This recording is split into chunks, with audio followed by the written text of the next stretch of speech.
है friends, good afternoon. करीब में बज गए शाम के 6। वसई के मुहिम का और एक पार्ट लेके मैं आपका राइडर अविनाश आ गया हूँ वज्रगढ़ के लिए। वज्रगढ़ जो है वो वसई में है, प्रॉपर वसई विरार नाला सोपारा के सेंटर में ये एक प्लेस है जो आज हम एक्सप्लोर करने वाले हैं। तो चलो देखते हैं वज्रगढ़। मैं आपका राइडर अविनाश और स्वामिनी आ गए हैं वज्रगढ़ के नज़दीक। आपको दिखा देता हूँ वज्रगढ़ कहाँ पे है। आप देख सकते हैं ये वज्रगढ़ है और ये स्वामिनी यहाँ पे पार्क है और यहाँ से लोग ट्रेक कर रहे हैं वज्रगढ़ की तरफ। हम आपको एक छोटा सा नमूना दिखा देते हैं कि वज्रगढ़ का एंट्रेंस कहाँ से है। तो वज्रगढ़ का मंदिर जो है वहाँ से अंदर जाने के लिए ये ऐसे गेट यहाँ पे है, दत्त मंदिर। इस गांव का नाम गिरिज है और इस लोकेशन का एरिया का नाम है वज्रगढ़। ये वसई तालुका में आता है। तो ये इसका एंट्री पॉइंट है। चलो तो अंदर जाते हैं वज्रगढ़ देखने के लिए। तो है फ्रेंड्स, वज्रगढ़ के लिए हम लोग पहुंच गए हैं। वसई के हिस्ट्री यानी वसई की जो मुहिम थी, इसमें इस किले का, इस गढ़ का बहुत ही ज़्यादा इम्पोर्टेंस था। क्या इम्पोर्टेंट था, कैसे इम्पोर्टेंस था, ये हम आपको एक 5 मिनट में बता देंगे। जैसे कि आपको पता होगा कि यहाँ पे पोर्तुगीज़ों का राज था और पोर्तुगीज़ों ने यहाँ के जो लोकल स्थानीय लोग थे उनको कन्वर्ट करने के लिए, यानी पोर्तुगीज़ या क्रिश्चियन धर्म में आने के लिए उनके ऊपर जुल्म ढालने लगे। तो इस चीज़ के वजह से लोकल लोगों ने जो तभी के पेशवा थे, पेशवा बाजीराव, इनको मदद के लिए गुहार लगाई और इस मदद की गुहार को रिस्पांस देते हुए पेशवा बाजीराव ने यहाँ पे नरवीर चिमाजी अप्पा यानी उनके छोटे भाई, उनको वसई की मुहिम के लिए भेजा। प्रॉब्लम ये था कि जब यहाँ पे आए तो उन्होंने देखा कि यहाँ पे सिर्फ वसई एक ही किला नहीं है। तो यहाँ पे वसई के साथ साथ अरनाला, सोपारा, अंबाड़ी, मनोर, दमन, ऐसे बहुत सारे किले थे, बांद्रा, सांता क्रूज, बहुत सारे किले थे। तो इन किलों को जीतना बहुत इम्पोर्टेंट था। तकरीबन 3 साल लगे वसई की मुहिम कंप्लीट करने के लिए और इन 3 सालों में चिमाजी अप्पा को यह बात पता चली कि अगर हमें वसई जीतनी है तो हमें अगल बगल के जितने भी किले हैं वो पहले जीतने होंगे।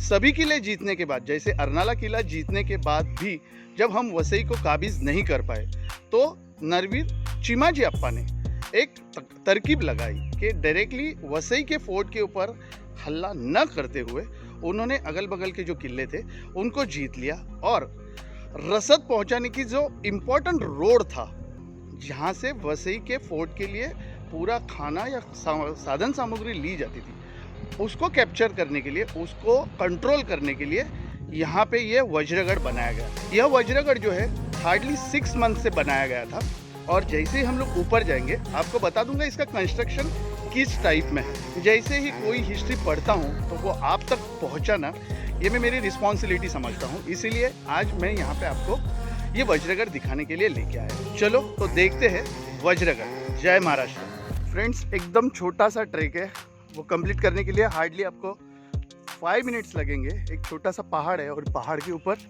ये गढ़ जो है वो बांधा गया था।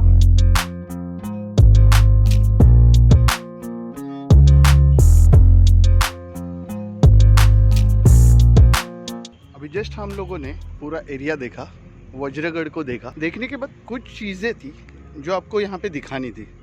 जैसे कि ये वज्रगढ़ जो है, इनके 2 बुरुज है और 2 बुरुजों का कंडीशन थोड़ा सा खस्ता है। तो आप देख सकते हो बहुत सारे पत्थर जो है ये बुरुज के जो है वो टूट के गिर चुके हैं और यहाँ पे ये घना जंगल हम देख सकते हैं। यहाँ पे वसई का किला है, आप देख सकते हो। अभी ये कैमरे में दिखाई नहीं देगा। और ये पोजीशन पे विरार किला है, अरनाला। तो विरार और वसई के किले को अगर कंट्रोल करना है तो ज़मीन के नज़दीक, समुंदर के ज़मीन पे जो समुंदर के नज़दीक जो ज़मीन होती है उसके नज़दीक यह बुरुज बांधा गया था, जिसके वजह से जो भी पोर्तुगीज़ों की हलचल थी उसके ऊपर ध्यान रखा जा सकता था। तो इस तरह से ये बनाया हुआ है।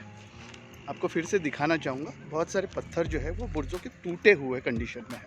एक बात हालांकि यह बहुत अच्छी है कि यहाँ पे ट्रस्ट ने ये मंदिर बांधा है और उसके वजह से यहाँ पे जो लोग हैं, मैंने बहुत सारे लोगों को देखा, टूरिस्ट को देखा जो यहाँ पे एक्सरसाइज के लिए और मंदिर के दर्शन के लिए आ रहे हैं। और बहुत ही बढ़िया नज़ारा है। अगर आप वसई में आते हो तो वसई से हार्डली 8 किलोमीटर्स है, नाला सोपारा से 12 किलोमीटर है और विरार से 16 किलोमीटर्स पे यह लोकेशन आता है। इस लोकेशन का लिंक मैं डिस्क्रिप्शन में आपको ज़रूर शेयर करूँगा। आप देख सकते हो बहुत ही बढ़िया नज़ारा आपको यहाँ पे देखने मिलेगा। भले ही पेशवा बाजीराव के लड़ाई का उल्लेख बहुत सारे हिस्ट्री बुक्स में नहीं है, फिर भी वज्रगढ़ के बारे में यहाँ आपको बताना मैं बहुत ज़रूरी समझता हूँ कि वसई का किला जिसे हमें जीतने के लिए 3 साल लगे थे, वो 3 साल के बाद भी पॉसिबल हुआ क्योंकि यहाँ पे हमारे हाथ में वज्रगढ़ था। इस लोकेशन पे वसई किला था और हम जहाँ पे खड़े हैं वो है लोकेशन वज्रगढ़। पुराने कंस्ट्रक्शन का कुछ नमूना हम यहाँ पे देख सकते हैं। जैसे कि बाकी ब्लॉक्स में आपने देखा होगा कि हर पत्थर जो था वो चूने से एक दूसरे को जोड़ा जाता था, मगर यहाँ के जो बुरुज है इनमें उस चीज़ का अभाव हमें ज़रूर दिखाई देता है।